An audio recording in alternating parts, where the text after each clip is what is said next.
Baban da sarkin labari. Wata babbar kotu a nan jihar Kano ta ce a mayar da wani matashi Sani Takalmawa ya koma mai dungulmi. Hannu za a yanke, hannuna, na dama za a yanke ko na hagu, ta dama. To ko me ya je ya dawo hakan ta faru? Har ma kuma kotun ta ce a sake raka shi da rantsuwa da Alƙur'ani mai girma? Wata babbar mace mai shekaru, da har yanzu budurwa ce tun da dai Allah ne ya ƙaddara ta daɗe ba auren ba wai don ta yi kwantai ne ba, ta kai ƙarar wasu yaran samari kotu. Wai saboda sun ce suna ƙaunarta da aure, har ma su ne mata ɗan kira, I love you yaya Usaina. Hajiya Usaina yayin musu tato na ganta anya gaskiya sun ce mata ina son ta. To ma jiya akai a kotu, ita kuwa wata mata, shigowa ta yi asukwane tana ta bambami da kumfar baki. Tana mai cewa za ni ta tarar da muje mu wai an so sa mata daidai wajen da yake mata kaikai. Da safe in za ka wuce ka gan mace da siffar komai da komai na mace ta kai ya kama ki. Dole mana mai kishi. To ko me ya fusato wannan mata kuma ina ce sukuwar da zamiyar. A hannu guda kuma. Wasu masu shagon botik na siyar da matsatsin kayan ’yan birni na Suwaga sun baiwa hukumar Hizba satar amsar wani ɗakin lungu da mata suke gwada matsatsin wanduna a cikinsu. Muna ɗan yin ɗaki haka, ko ka sa labule haka, ko ka sa fulawul katako haka mutum zai shiga sai ya gwada. An kuma tona asirin ɓata garin teloli. Masu fakewa da guzuma suna harbin karsana. Kaga tele yana gudun mace, maka gaskiya ba mara mashi ba bai kamata ba. Ku dai kawai, ku biyo mu cikin shirin ku ji cikakkun rahotannin har ma da wasunsu. Mai sauraro barkanmu da warhaka.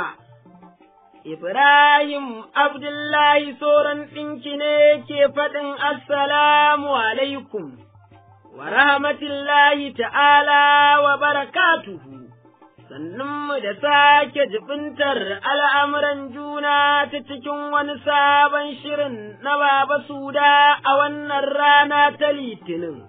Laƙabin Mande tushen aiki wai ko nasara na tsoronki, wanda mu ma kuma a cikin shirin muka yi fitar Mande ɗin. Amma gabanin mu kwance irgizar rahotannin da shirin ya kullu, za mu fara da karatun labarai a taƙaice. Majalisar Dokokin Jihar Kano ta dakatar da shugaban hukumar karɓar ƙorafe-ƙorafe da yaƙi da cin hanci da rashawa ta Jihar Kano, Barista Muyi Magajiri mun gado har na tsawon wata guda, domin samun damar yin bincike a kansa. Dakatarwar dai ta biyo bayan wasiƙar ƙorafi da ofishin babban akanta na jihar Kano ya aika wa majalisar bisa korafin cewa Muyi ya ƙi karɓar akanta a ofishinsa da ya aiki masa. A nan kuwa rundunar 'yan sandan jihar Kano ce ta ce, ta tabbatar da wani sabon salo da aka fito da shi na ajiye bom ɗin ƙarya a wasu sassan jihar Kano. Mai magana da yawun rundunar DSP Abdullahi Haruna Kiyawa ne ya tabbatar da hakan ga gidan rediyon Dala FM. Hukumar gidajen gyaran hali da tarbiyya ta jihar Kano sun buƙaci al'ummar jihar da su ba su haɗin kai wajen gudanar da ayyukansu musamman ma a ɓangaren ɗaurin talala. Daga sashin labarai Aisha Shehu Kabara. To kafin mu je ga jigon rahotanninmu na yau, Jakadiya Nafisa Ahmad za ta karanto wasu daga cikin saƙonnin ra'ayoyinku da kuka turo a kan jigon rahotanninmu na ranar Juma'a. Wanda ya kalli batun yanda al'ummar ƙauyen Galinja da ke noman rani a kewayen kogin Ilabin suka yi kukan cewa wasu masu ilo da kwalli sun shiga sun fita, za su durƙusar da su kai su har ƙasa wanwar gaba ɗaya. Da saƙon Idris D. Plateau za mu fara, inda yake cewa Allah ya sa hukumar take da alhaki da abin ta ji kuma ta duba kokensu. A saƙon Kamal Zangon Dakata kuwa cewa yake mutanen Galinja Allah ya kawo muku ɗauki. Saƙon SS Birji Madobi kuwa cewa yayi ya kamata a duba a ganina da a sa injin zuƙar yashi gara a sa komi, tunda yashi abu ne da kowa yake bukata idan za a yi gini. Mutanen Galinja ku kai kukanku a gurin Allah kawai. Sako daga Sa'idu Ibrahim. A sakon Ahmad Tukur kuwa cewa yayi Allah ya kyautata mana wannan rayuwa ya shiga cikin al'amarinmu. Ya kamata mahukunta a duba wa'annan manoma sannan kuma a kawo musu ɗauki. Sako daga Sagir Yargaya. Al'ummar garin Galinja ban ga laifinku ba, kowa ya sake zai ji sakamako. Sako daga Suwaiba Gidan Yawa. Shi kuwa Ashir na Nazira Dawakin Kudu cewa yayi talaka bawan Allah, kowa ya gyara ya sani, kowa ya ɓata ya sani. Mahukunta ya kamata a dakatar da aikin da zai jefa talakawa a cikin wani hali. Sako daga Galilab Kofar Nasarawa. Da sakon Ɗanladi Kirya Gidan Rijiya za mu karkare da karanto sakonnin naku inda yake cewa gwamnati a taimaka wa mutanen Galinja. Masu sakonnin fatan alkhairi da waɗanda ma ba su ji sakonninsu ba, mun gani muna muku godiya. Jigon rahotanninmu a yau zai kalli batun wani matashi da ya ce sunansa Mukutar Sani Takalmawa, wanda babbar kotun shari'ar Musulunci da ke Shahuci, ƙarƙashin mai shari'a Salisu Umar Abdullahi, ta ce a mai da shi mai dungulmi, sannan kuma a raka shi da rantsuwa da Alƙur'ani mai girma. Tabbija, ka ji babban magana. Da fari dai an yi zargin matashin, ya fasa wani shago ne a kasuwar Kurmi, ko da dai a farko, sai da mai gadin shagon ya tare shi amma bai taru ba. Har ma suka ɗan fafata, kuma da ke ƙaƙƙarfa ne sai aka yi zargin a kutufo ɗaya kawai, ya datsa fuskar mai gadin jina-jina, kafin daga bisani kuma aka yi zargin ya shiga shagon, ya ɗauki injin jan ruwa na somo da jannareto da wasu sauran kayayyaki da aka yi musu ƙimar kuɗi Naira 60,000. Sai kuma ruwan kuɗi zunzurutu Naira 27,000, kuma ana gurfanar da shi a kotun, sai ya amsa cewar ya ɗebi kayayyakin na ƙimar kuɗi Naira 60,000 ɗin, ita kuma kotun ta ce to a datse masa hannu ya koma dungulmi a kan laifin da ya amsa na satar, kamar yadda sashi na 134 a kundin shari'ar Musulunci Penal Code shekarar 2000 ya tanada. Tunda dai abin da ya sata ɗin ya kai 1/4 dinare kwatankwacin Naira 22,000, laifin kuma da ya musa ɗin na ɗaukar ruwan kuɗi, kotun ta ce ya rantse da Alƙur'ani mai girma, kamar yadda lauyan gwamnati da ke gabatar da ƙara a kotun, barista Zaharaddini Mustapha ya mana ƙarin haske, har ma kuma muka zanta da matashin lokacin da yake a gadirin ɗin kotun, ƙarƙashin kulawar jami'in gidan ajiya da gyaran hali Nuhu Garba, inda ya ce kai cansa za a datse masa hannu ya koma dungulmi. Hannu za a yanki. Hannun wa? Hannuna. Na dama za a yanke ko na hagu? Ta dama. Da shi ka ɗauke kayan kenan. To in an yanke za a sake komawa a ɗauka da na hagu ko kuma a'a shi kenan? A shi kenan. Ita kafa ba za ta yi aiki ba? Ya za a yi aiki. In ta samu taimakon na hagun da ba a yanke ba. Za ta yi aiki? Ina magana aiki. An yanke hannu. Wai ka taɓa jin wani da aka yanke wa irin wannan hukuncin na a yanke masa hannu a nan Kano? Ni ban taɓa ji ba. To gashi yau an yi maka, ya kaji. Gaskiya ba daɗi. Akwai nadama ko kuma a'a batu ne na ɗora daga inda aka tsaya? A'a, ka taɓa jin wanda aka yanke wa hannu ne ya ce ya ɗora daga inda ya tsaya ne domin hannun zai abin da yake so. Ai ba dama. Yanzu kana da wani sako ga matasa waɗanda ake zargin su ma suna da irin wannan hali? Ni wani sako ne da ni mai gidana, ban da wani sako. Fatan ko Allah ya zaɓa kowa mafi alkhairi shi ne. Ba ka musu fatan su daina watakila don kar su faɗa irin halin da ka faɗa? Shi ne na ce ma Allah ya zaɓa kowa mafi alkhairi duk a daina ma abin da ake yi. Barista Umar Usman Ɗanbaito, fitaccen lauya ne mai zaman kansa a nan Kano, wanda ya ƙware a ɓangaren shari'ar Musulunci. Ya faɗa abin da doka ta tanada dangane da yadda ake zartar da irin wannan hukunci. Zartar da wannan hukuncin za a yi shi ne a lokaci da kuma bigiran da ita kotu ta ce a yi haka. In kotu ta ce a asibiti za a je a yanke mar, to asibiti za a yanke mar. In kotu ta ce hukumar 'yan sanda ne za su dace mar, dama aikinsu ne na cewa su zartar da duk wani hukunce da kotu ta yi. To ai dama idan ba a tauna aya ba, ta yaya tsakuwa za ta ji tsoro, domin dai da ana hakan, da wataƙila ɓarayi sun yi ƙaranci, kuma ba wai iya ɓarayin geto irin su Mukutar Sani ɗan takalmawan ba, a'a hadda iyayen gidansa na can sama-sama, waɗanda su na babban ofis ne a babban birni, su kwashe kuɗin irin su Mukutar Sani takalmawan. Talauci ya musu kanta su je suna satar jannaretan a yanke musu hannu. Wai, tafi hannayen manya da yawa za su koma dunguli, kaga ba a ƙara ala kyauta.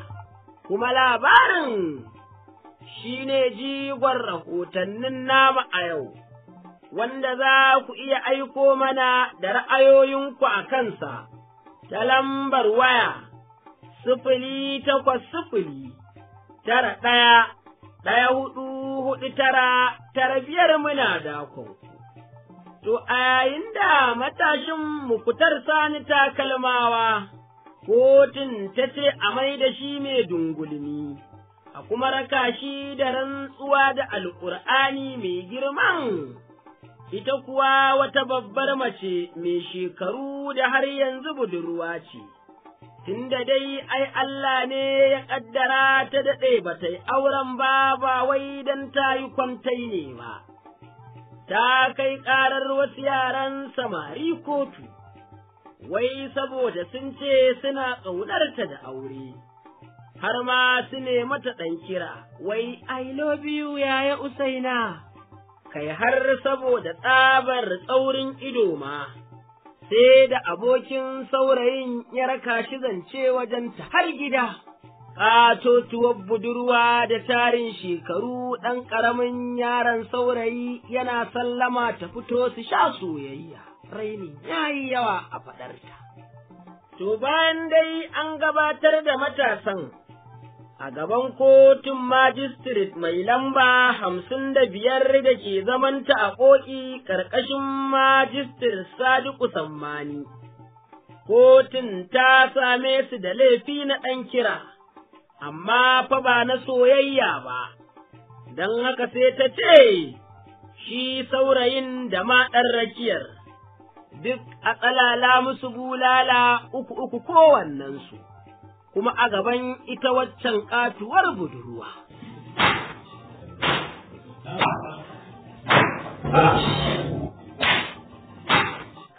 To, ka san dai abinka da bulalar soyayya, balle kuma iya ƙwaya uku rak, sai gashi duk da cewar ta yi musu zafi kuma sun ɗau darasi, amma da jaka da Abba Isa Muhammad ya tambaye su. Sai suna ba da amsa suna yin murmushi. Hajiya Usaina yayin mu ce Irin da ya faru a kotu. yanzu abin da ya faru da an kashe mana kes ne muka yi mu da ita akan abokina ya je kamar da ya nuna yana santa to kuma ta fi ajinsa. Ai an ce dan kira kuke ba. To ba dan kira bane ai ya danganta da Gaskiya kotu ta ce ai. Bulala uku aka mun gaskiya kuma da zafi wanda ai mun bulala Allah yana fi shekara 3. Na to na ganta anya gaskiya sai ce mata ina son ta kuma sai take ganin kamar ta ai me kotu da yanzu ta ce ai muku bulala uku kuma da zafi gaskiya wannan darasi ka dauka darasin da na dauka shine nan gaba in naga wata hadina soyayya ke ha ba ai soyayya dole ce to ’yan samari ai dama na ja musu bireka yana faɗa a cikin waƙarsa ta so dangin mutuwa, ko da dai ku dangin bulala ya zame muku, yana faɗar cewa shi sam ba ruwansa da tsoho ko yaro. Ba za ka rabe ga yara ba, wanda ba su wuce yara ba, su ma zabirar da su so yake. Madu masoya, ba su san kalmar rabewa, inda tabo sai kamata yo ganewa. So ba za ya kyana tafi ba, kuma bai tsallake makwabci ba, na gane shi illatarwa yake. To Allah Ubangiji ya bar soyayya ’yan samari, sai dai fa kawai a hankali kar wata ran daga dangin bulalar ta koma dangin mutuwa, ala kyauta. To nan kuma wata mata ce ta shigo a su kwaɗe, tana ta bambami da kumfar baki, tana mai cewa za ni ta tarar da mu je mu, domin dai tun da hukumar Hizba ta batun haramta amfani da mutum-mutumi, musamman ma na mata da ake amfani da su a shaguna da sunan talla, sai ta ji an sosa mata daidai wajen da yake mata ƙaiƙai. ku zo a bar shi a gilas haka mu ba a sa kayan ba, da safe in zaka wuce ka ga mace da siffar komai da komai na mutum, sai kin zo za ki wuce ta kai ki ya kama ki, musamman in ba sa mai kaya ba, in su bar shi a tuba a gilas. Duk wani ne sai da kaya in dai zai fito da siffar mu ta mata, wallahi muna tir da shi. Dole mu na miki shi a matsayin mu na musulmai, saboda daga risala zuwa sira zuwa ishmawi zuwa alari ka gaya mini zuwa alkur'ani yadda za a ce abin mata sintir fa. Ai dole mutum ya ciwo, mu musulmai ne, iyaye ne, kuma ƴaƴa ne, kanne ne, abin mu siffan mu tsirara. Wannan abu ya kona min rai kwarai da gaske. Muna son kuɗi, muna son kuma addinin, muna son darajar mu da mutuncin mu. To tona muku asiri ake a tona mana asiri suke irin wannan kuma abubuwa, tun da Allah halicci mutum da sha'awa, musamman maza, mutum ya ga irin wannan abu, ai dole ya ji bai ji daɗi ba. Wannan duk me yin haka dukiyar ta sama ba za ta yi albarka ba. To a hannu guda kuma wasu masu shaguna da suke amfani da irin wannan mutum-mutumi, ciki har da masu shagon botik na siyar da matsatsin kayan ’yan birni samfurin suwaga. A garin bayyana ra'ayoyinsu a kan batun sun baiwa hukumar Hizbar satar amsa. Wani ɗakin lungu da mata suke gwada wanduna matsatsuwa cikinsa. Ya kamata masu ma Hizbar su sa ido gaskiya irin wannan ma. Muna ɗan yin ɗaki haka, ko ka sa labule haka, ko ka sa fulawul katako haka, mutum zai shiga sai ya gwada. Tunda mata suna complain dan an ce a daina sa kaya haka a jiki ba wani abu ne ba, Allah sa ka shefi mana alkhairi. Ko kuma hakan ba wani abu bane, tunda dama shawara ce gyara kayanka, ba zai ma soke mu raba ba. To sai dai fa sun ce su ma fa suna samun matsala a wajen gwada kayan. Domin idan aka samu akasi, wata mai ƙarancin tsafta ta gwada ko ya gwada, to fa shi kenan kayan sun tashi aiki saboda tsami. To in dai wani ya gwada kayan gaskiya, to ai dole ka rabu da kayan nan. To da wani zaka ji wani ko ya da ka aiki haka, ko yana da ɗan wani hammata haka, to in je gwada wani ya zo zai cewa sabuwa bace ba. Ko wata kuma za ne cewa ko ta gwada haka nan cikin ta. Kuma din yayi duk da samcin a duk ɗaya ne, ba taɓa sama ko ni ya gwada min da ƙarshe ga gidan nan ba, sai a kura ita na bawa ba sa aiki saboda warin hammata. Da kallon sai mai min lesin. A hannu guda kuma sun tona asirin ɓata garin teloli, irin waɗanda suke fakewa da guzuma su ringa harbin sana. Kaga tele yana gwada mace, maka gaskiya ba mara mashi ba bai kamata ba. Sai su ma su sa ido akan wannan ma. Maza teloli suna gwada mata, don wasu matan su suke ba da kofa ma su a gwada su. To ko da gaske ne matan suna yarda mazan telolin su gwada su? Jakadiya Salma Hamisu Musa ta jiyo ra'ayoyin wasu ’yan mata a nan Kano. Gaskiya ne a ra'ayina na fi son namiji ya auna ni saboda ɗinkin namiji ya fi tsayawa kuma ya fi iyawa. Zaka kamar a jikinka aka ɗinka kuma din ya auna ni ba wani abu bane ba a gani na. A gaskiya ni ra'ayina na fi son ɗinkin namiji saboda ɗinkin namiji ya fi kyau ya fi tsayawa. A gaskiya ni idan na ga ɗinki ba na yarda namiji ya auna ni. Idan ma na ga kamar babu maza a wajen sai dai in tafi da measurement ɗina in bayar. Gaskiya ni na fi son mace ta auna ni saboda ni kawai ba na son namiji ya taɓa ni. To tun da dai har akwai mata telolin, kamata ye su dinga gwada ’yan uwansu mata, idan dai har ba wai akwai baƙar nufaƙar ba, ta fakewa da guzuma don a harbi karsana, wadda muke fatan idan har ba za su shiryi ba, to Allah Ubangiji ya haɗa su da hizba, ka ga mu ma sai mu samu rahoto. Duniya ta san su kowa ya guje su, za mu ƙarƙare shirin na wannan rana. Abba Ibrahim Lafazi ne jami'in da ya ɗawainiyar sada ni da ku, sai abokan aiki ’yan biyar sarakan zazu, ni kuma Ibrahim Abdullahi Soran ɗinki, nake mana fatan saduwar alkhairi na bar ku lafiya, wassalamu alaikum.